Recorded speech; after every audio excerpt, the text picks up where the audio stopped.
My guest this week is a former spokesperson to the Ministry of Foreign Affairs, a former ambassador to Singapore, and one who served as middle counselor at the Nigerian embassy in Tehran from 1998 to 2003, during which time America was involved in the Second Gulf War. He joins us now from our studio in Abuja. Mr. Ahmed Ode, thank you for joining us on Diplomatic Channel. Thank you very much for having me on your program, and compliments of the season. And a Happy New Year to you, too. I want us to begin with President Donald Trump's tweets that happened, which he put out there hours after, the killing of Qasem Soleimani. He's saying 52 targets on 52 Iranian sites are being prepared. He says that 52 represents the number of Americans held hostage in Iran for more than a year from late 1979. How do you interpret this when you put it side by side, a leader who says he does not want to start a war, but wants to stop a war? Okay, thank you very much. I think there's some drama to this, tying the number of targets he would like to strike if there's further provocation, quote and unquote, with the number of hostages that were held after the Islamic Revolution in Iran in 1979.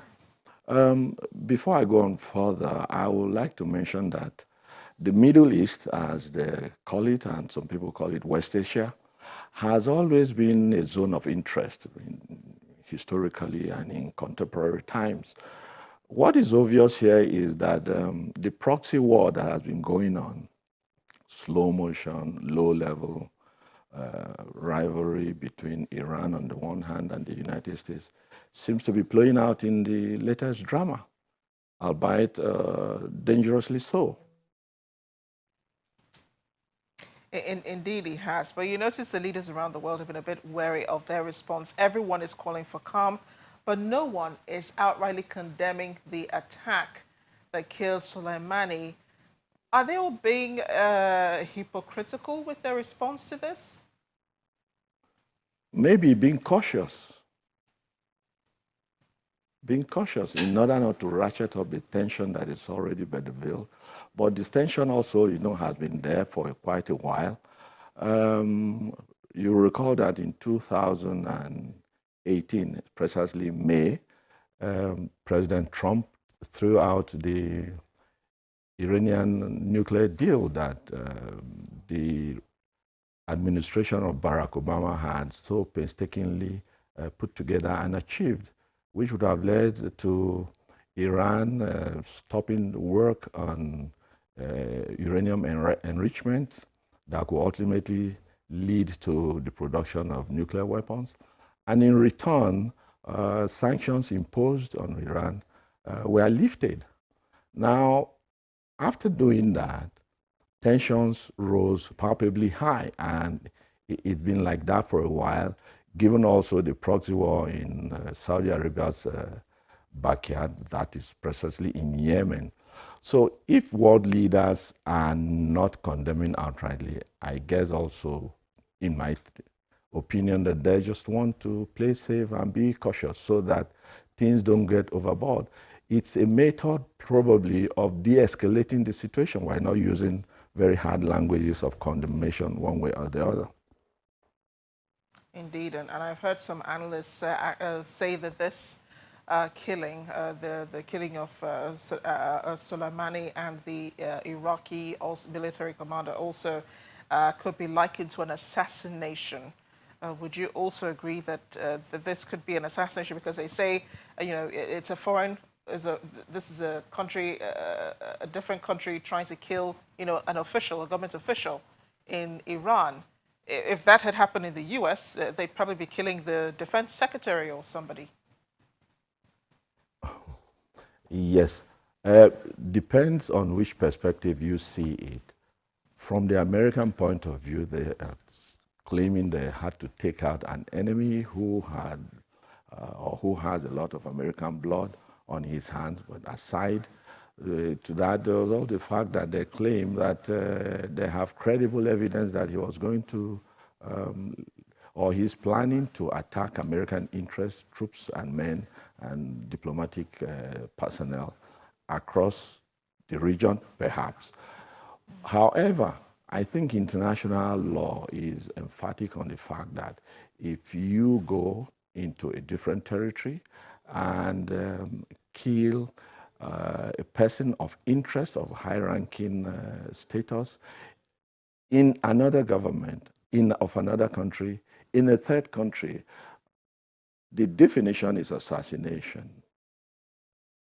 And how this is going to play out against the backdrop of the fact that the Iranians have vowed revenge, we are yet to see. And I guess to relate it to your first question, it probably is because of that that world leaders are very, very cautious in wanting to condemn one way or the other the issue now at stake. President Trump did say that Major General Qasem Soleimani was planning to kill Americans. His strategy, kill Soleimani and the problem is solved in the Middle East. Many don't think so. Many of those who live in the Middle East and the Middle Eastern leaders don't think that President Trump has solved the problem at all. And many have called into question the strategy, he's applied to this. He's also asked Americans to leave Iraq because they could become targets. Most likely they will. Do you think this was a well thought out strategy for the US president? And he's also comparing this to former President Barack Obama killing Osama bin Laden in Afghanistan. Okay, if we put it in proper perspective, by taking out General Qasem Soleimani, is he solving the security problem, the security challenges in Iraq and environ? That is precisely your question. I think that it is going to escalate tension. Indeed, it has escalated tensions in the Middle East already. However, his position that taking out the Iranian army general is a de-escalation of the situation in the Middle East sounds quite somehow to me, except of course, de-escalation has a different meaning which I am not familiar with. Yeah, and Americans also think that this is a distraction, for the U.S. government. President Trump is facing an impeachment trial this month. The Senate is supposed to decide on whether or not he remains in office. We've seen Republicans do this before. You yourself witnessed, the Second Gulf War. What do you make of what is going on in relation to politics in the U.S.?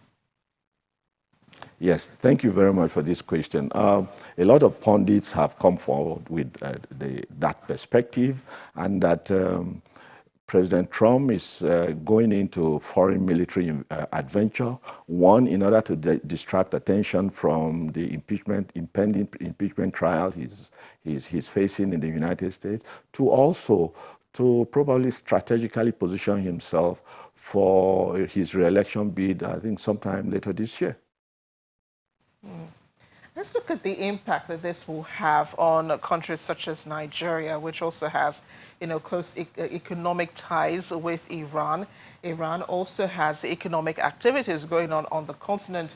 Nigeria is home to Shiite Muslims, which have a large following in the Islamic movement of Nigeria, who have also reacted to the killing of General Soleimani and the Iraqi commander Abu Mahdi al-Muhandis. They said it's a declaration of war on Iran, and they support Iran's position on this. How do you think Nigeria is a sovereign country, bearing in mind that there have been some affiliations to Iran, not just economically but also religiously? How do you think Nigeria should react to what has happened? For the answer to that question will tie neatly with the fact that the Sunni Shiite rivalry that is playing out in the Middle East will taint the decision or the choice of decisions to be made. Already, according to you, the Nigerian, our compatriots of Shiite persuasion, are already issuing statements supporting Iran. And I can imagine that others will take a cue from that and also issue statements in support for or against, depending on their own persuasion and conviction. But certainly, it will take a tainting of the religious differences between and the rivalry between Shiite Muslims and Sunni Muslims. And President Trump has been taunting Iran's reactions to this from the point that, the U.S. has more military might against Iran, which is correct. But, there are also others who say that Iran could be targeting, soft areas, just to show that it has, enough influence across the world, against side by side the United States.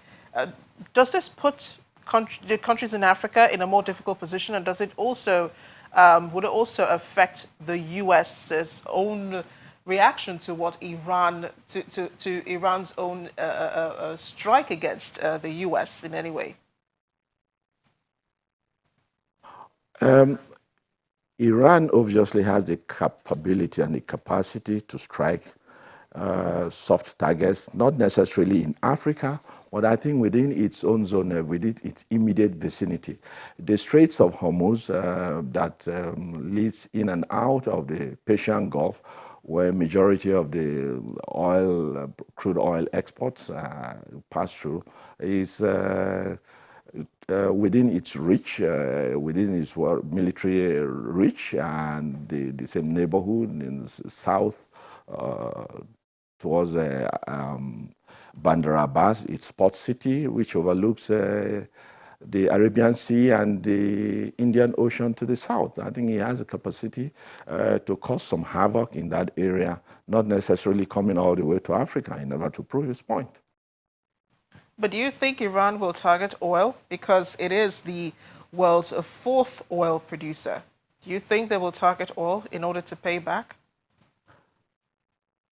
Can I get that question again louder? I couldn't pick you up clearly. Do you think Iran will target the world's oil? Because it is the world's fourth oil producer compared to Nigeria, which is it's OPEC's second largest exporter, beg your pardon, of oil, Nigeria being the sixth. Do you think Iran would target world oil production as against, trying to get back at the U.S. and all of its other allies? One thing about military confrontation, you never can tell the direction it will take when once it spirals out of control. It may become an option for them depending on how desperate they are. But I want to imagine that they may not want to go that far because they also benefit from selling their crude oil and living off it, as it were, given the massive embargo that Iran has faced over the couple of decades past. Just one final question, Mr. Ode, and this relates to to other countries in the Middle East. Iraq is preparing, for an impending attack, from the U.S. The U.S. Asking citizens to leave. Other countries, Saudi Arabia and the rest of them, they all have, relations intertwined with one another and with Iran. And we all know Iran is developing nuclear weapons. What is the worst thing that could happen? A worst-case scenario will be a military confrontation that leads to a conflagration. If it does go to that stage, then the Middle East will be on fire, obviously, and nobody stands to benefit from that at all. Not countries as far away as Nigeria, and not countries that are as close as, obviously, Syria and Turkey and the UAE and Bahrain and Saudi Arabia. Mr. Ode, it's been a pleasure speaking with you. Thank you again for your insights and analysis into the issues. Thank you very much for having me on your program. And this is where we end the program this week. I'd like to hear from you what you make of the U.S. airstrikes and how you think this will affect the region and America's allies. The handles are at Amarachi_Obani and at Diplomatic Chan. I am Amarachi Obani. I'll see you next time.